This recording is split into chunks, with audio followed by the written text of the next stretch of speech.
Hi guys. Okay. Yeah, I'm gonna talk about some risk and compliance. Yeah, I'm Leah. I do a lot of stuff in club, and here are some pictures of that. Okay.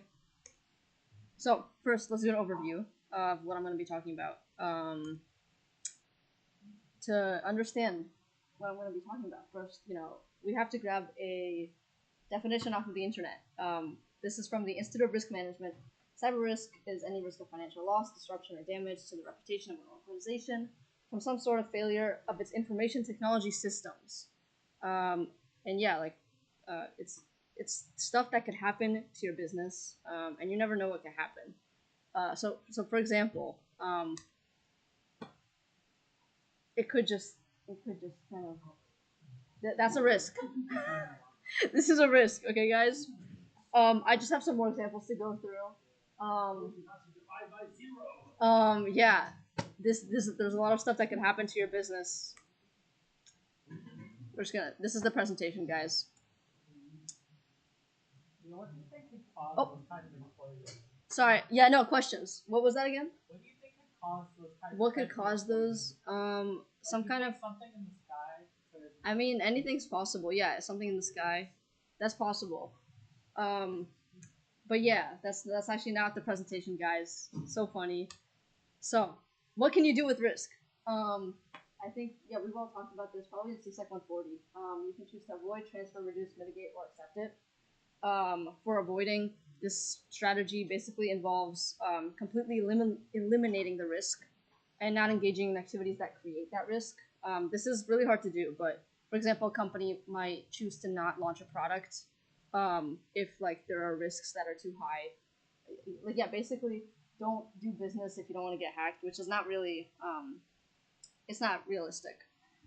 With transferring, you're going to be shifting the impact of a risk to another party, which is often like insurance or just outsourcing it. For example, with this, you purchase cybersecurity insurance, and then that transfers the financial impact of something that could happen to your company, like a data breach. Reducing the risk aims to just lower the likelihood or impact of a risk by implementing controls or safeguards.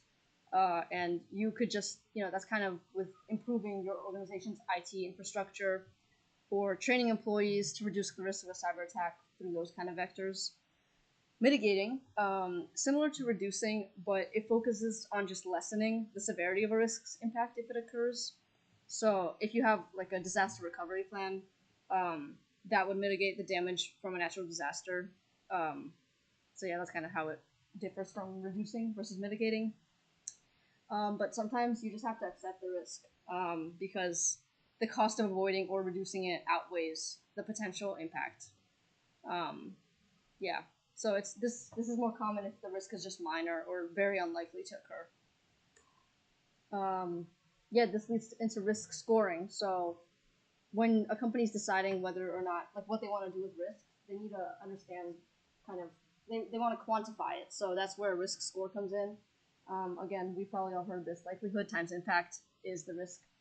And an example is the CVSS, which is a standardized framework that's used to assess the severity of security vulnerabilities, which gives you a score 1 through 10.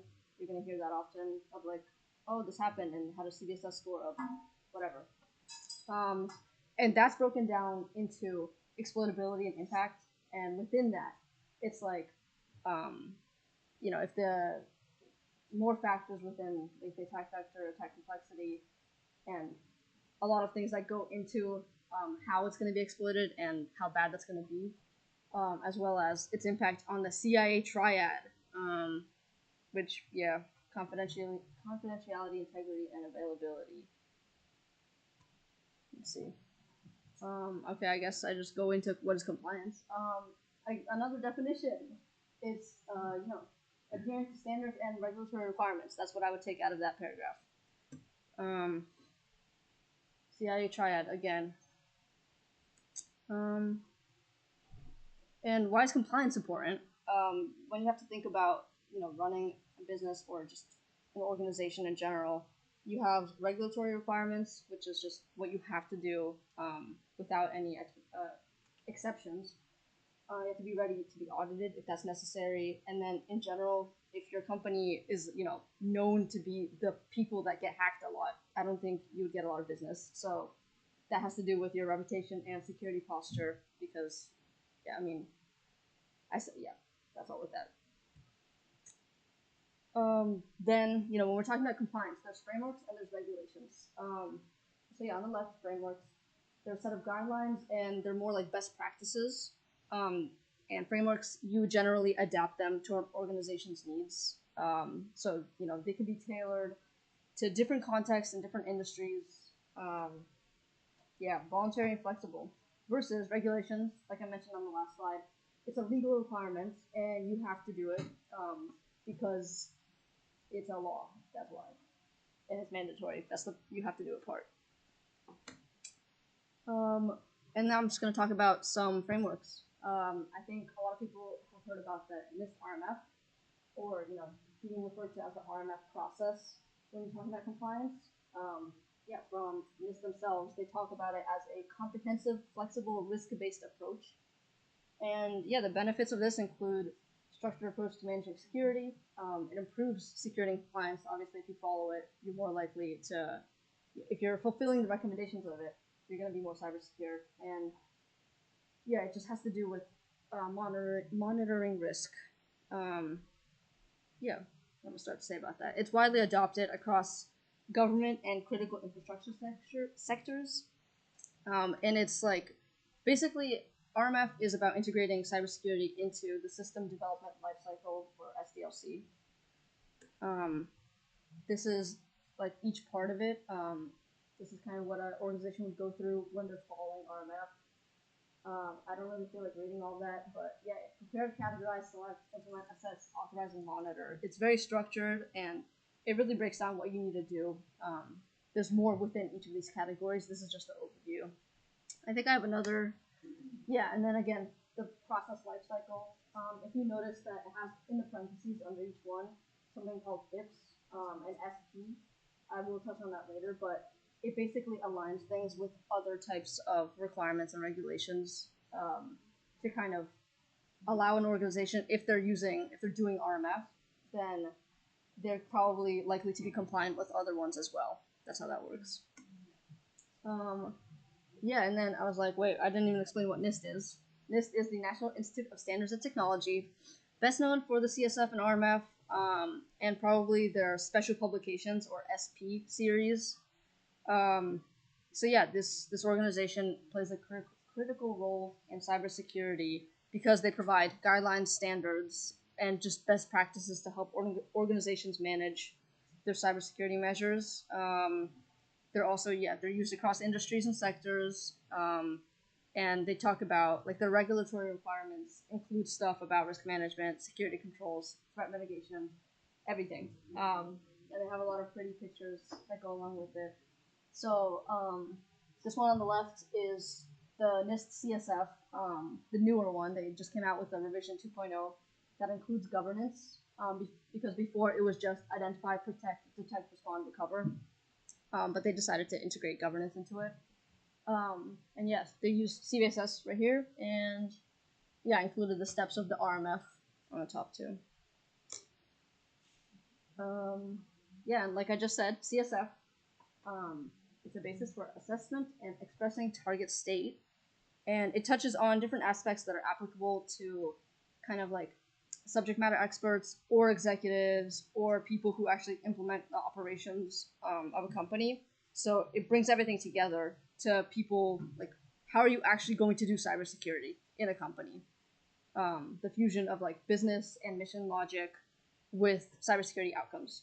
And then this one, it's kind of talked about in tiers. So if your company is implementing the CSF at tier 1, which is partial, that means that the company basically has like very little or no cybersecurity procedures, and they don't really have awareness of their cybersecurity risk.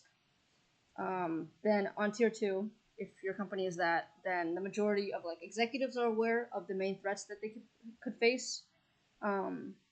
But they have some policies, but there's a lot of room to grow, and they don't really have like the coordinated strategy and rules that the tiers 3 and 4 may have. Yeah, 3, again, they're more equipped to deal with vulnerabilities, security risks, and threats. And then at 4, it requires the greatest time and money to deploy. And yeah, you're gonna be we're talking like, you know what you're doing. You have a robust cybersecurity department. They have solutions that are integrated into their business operations on the daily. Yeah, and some more steps to be like more to expand on the circular. Where is it? The one on the top right there. That's this right here. These are the steps that you go through when you're following the CSF. Okay, I have more steps, guys. This is yep. Within the big categories, they also have it as these smaller ones with even more specifics within them. It's a very like layered thing, which you see in probably a lot of regulations. Let's see. Yeah, and things to note about the CSF and the RMF. They provide a common language and systematic methodology for managing cyber risk, but it's not something that you can just like take it and immediately start using it. You're meant to adapt it to your business. That's why a framework is more flexible, like I mentioned before. And yeah, it doesn't like tell you, it doesn't give you any answers. It doesn't say immediately like your organization can take this much cyber risk or this is your exact formula to be cyber secure. It's more about like you update it as stakeholders learn from the implementation of it, and then because technology and risks are always changing, that's why the CSF is focused on kind of asking questions and leading you to where you're able to manage the risk. Let's see. And yeah, I mentioned the FIPS, which are aligned with, let me go back, with the RMF process. So yeah, these, like it says right there, used to guide federal procurement of IT solutions. So these are, yeah, I mean, it's in the name. They're standards that are developed for U.S. federal government information systems, and they apply to any of those systems and private sector systems handling federal data. That's why they're so closely related to the RMF, because federal agencies have to implement FIPS compliant systems. And then I have listed some of the documents. Basically, like, for example, FIPS 199, it's just like 13 pages. It kind of breaks down. It talks about the CIA triad, for example, and then it just says exactly how you should do certain things. It's very rigid, and yeah, it's just a rule book basically. And yeah, like I said down there, it's closely linked with the CSF for best practices. Covers a lot of different things in system security. And then another relevant one is the NIST special, I actually forgot what SP stands for, special publication, 853. This one is different in that it includes things about risks and those controls. So yeah, I mean, there's a lot. It's really hard to keep track of. This one, again, it's originally used for U.S. defense and contractors, but it's implemented by a lot of enterprises worldwide because why wouldn't you want to have the same standard for cybersecurity as people with very strict expectations in the first place? And yeah, again, this one is also one that all federal agencies have to comply with, and it deals with risks that are like hostile attacks, human errors, natural disasters, structural failures, foreign intelligence entities, and privacy risks. So, I mean, yeah, if you're a small business, you're probably not following this one, but if you're following this one, you're definitely fit to run a small business by those standards if you're following that. And then just to list a few more, there's a lot. Disastigs are really interesting because they actually write on their website that this is like a guidance that bridges the gap between NIST, Special Publication 853, on the last slide, and the NIST RMF. Yeah, Will? What's my favorite? I can't say that I have one favorite. Maybe the RMF or the CSF because I'm just most familiar with those from classes, and they have pretty colors, but I don't know. But yeah, DISASTIGs, yeah, they link the SP-853 and the RMF, which is really cool because, I don't know, I just thought it was cool. It's for DoD systems as well, but it shows the link between all of these different ones and how they definitely have overlap if you read closely. So yeah, we have more NIST stuff dealing with supply chain risk management. GDPR is a regulation used in the European Union. Yeah, ISO 27001 is another international standard. Yep, a couple more international standards, and then PCI DSS. I personally learned about this, I think, in cyber policy and law. It has to do with anything that, like, if your business handles credit card information, you have to be compliant with PCI DSS, which stands for Payment Card Industry Data Security Standard. Yeah, and there's a lot of acronyms. That's just how it goes, man. Yeah, how are the standards actually used? I just wrote everything on the slide. I have nothing to say. Integrate the functions into leadership vocab and management tool set. Determine optimal risk management using implementation tiers. Measure current risk management. Reflect on your business environment and risk management. And then develop a profile of your priorities.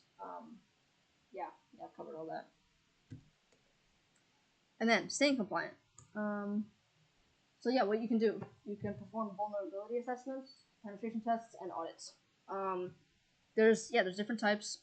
Vulnerability assessments are usually important for identifying potential security gaps in an organization's system, and you're supposed to conduct regular vulnerability assessments so you can proactively identify and assess potential areas of risk. Yeah, this is more like looking at a system and being like, oh, it's configured a certain way. This could lead to something, but we can't, like, you're not actually gonna go and exploit that and prove that it's doing that. It's just like, this isn't supposed to be this way.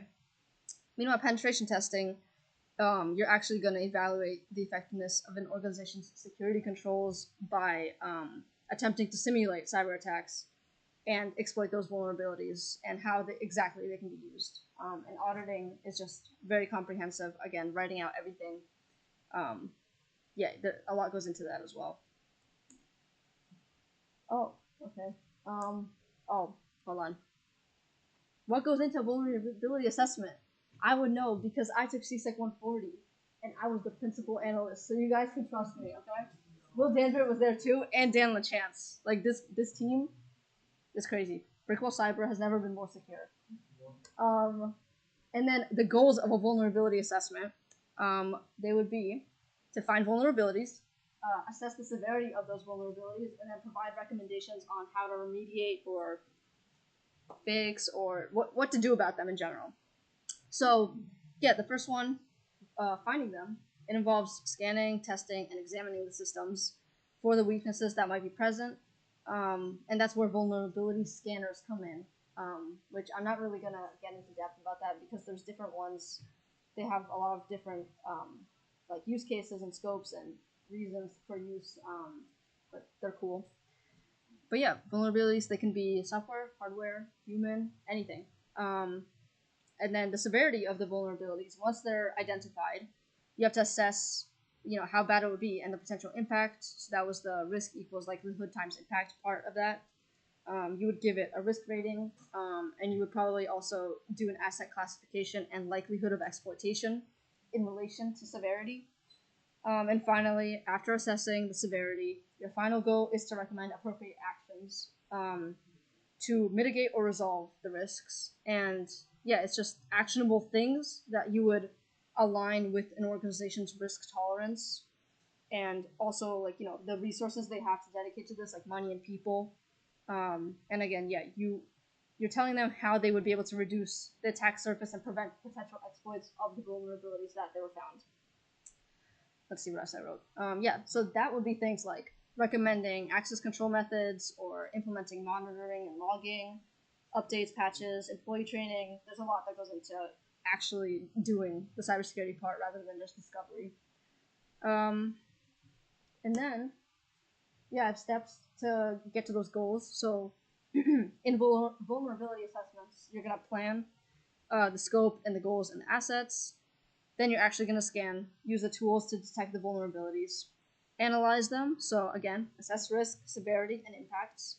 Report on the findings. Documentation is very important, guys. And then remediate. Give them steps to fix the vulnerabilities. This I just searched up like parts of a vulnerability assessment. I thought it was interesting. Yeah, executive summary, scan results, methodology, findings, risk assessment, and recommendations. Basically, what I just went through, but from another reputable source. So I'm not making it up. Yeah, and to clarify again, vulnerability assessment versus pen testing. Vulnerability assessment identifies potential weaknesses in an organization's IT infrastructure, while pen testing simulates attacks to the effectiveness of security measures. They're cool. They're different, but they're both important in relation to risk and compliance. What else do I have? And then integrating this and applying it. Common vulnerabilities. Missing patches updates, misconfigurations, weak passwords or default threads, open source services.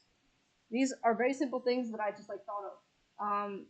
This is important because, for example, if you're doing blue team comps or red team comps, if you're a blue teamer, you can think about how would I use this information to apply it to my competition, and what can I do? For example, why would I leave default threads and let red team get in? I should probably change that, and it's something easy. So just take inventory of what possible open attack surfaces there are, and then what can you do to fix them, and then that it's as easy as that to kind of get you going with being on the cyber defense side of it.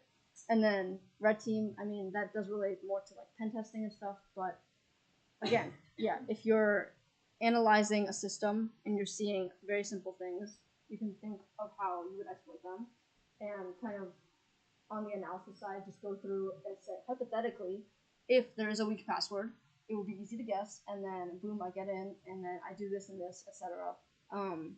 So it's kind of being able to just track the path of exploitation. It's really valuable, in my opinion, for the competitions that we do, because again, thinking about it in the context of the stuff that we do versus in a real life business scenario, risk and compliance is different, but that's kind of how I apply these concepts to stuff that's relevant to us right now. Yeah, that's kind of all I have to say about that. Any questions?